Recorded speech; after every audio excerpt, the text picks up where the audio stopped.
नमस्कार। इन खबर में आपका स्वागत है। अयोध्या में कल रामलला की प्राण प्रतिष्ठा हो गई। समारोह ऐतिहासिक था। 8000 अतिथियों की उपस्थिति में रामलला तो विराजमान पहले से हो गए थे, प्राण प्रतिष्ठा हुई। माहौल देखने लायक था। लेकिन इसके साथ ही इसके पहले और इसके बाद एक सवाल पूछा जाता रहा है, खास तौर से विरोधियों द्वारा, कि रामलला की पुरानी मूर्ति कहाँ गई, उसी मूर्ति को क्यों नहीं रखा गया।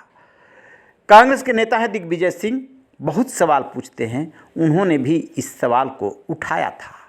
उन्होंने तो यहाँ तक कह दिया था कि पुरानी ही मूर्ति क्यों नहीं रखी गई वहाँ पर। अब इस सवाल का जवाब मिल गया है।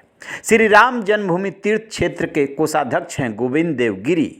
उन्होंने बताया है कि रामलला की पुरानी मूर्ति जो पहले एक अस्थायी मंदिर में रखी गई थी, उसको 51 इंच की नई मूर्ति के सामने रखा गया है। उसी मंदिर में वो भी मूर्ति है जिसे सोमवार को मंदिर में प्रतिष्ठित किया गया था। 51 इंच की मूर्ति, उसके ठीक सामने उसे जगह दी गई है।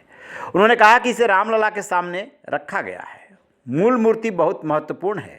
इसकी ऊंचाई 5 से 6 इंच है और यह 25 से 30 फीट की दूरी से दिखाई नहीं देती, इसलिए बड़ी मूर्ति की ज़रूरत थी। यानी कि दोनों सवाल का जवाब मिल गया।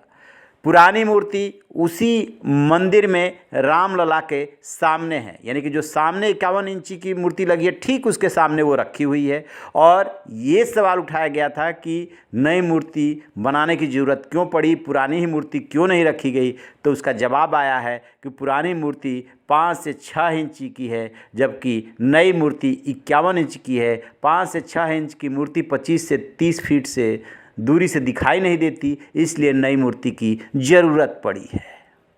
रहिए बेखबर, देखते रहिए इन खबर। Thank you.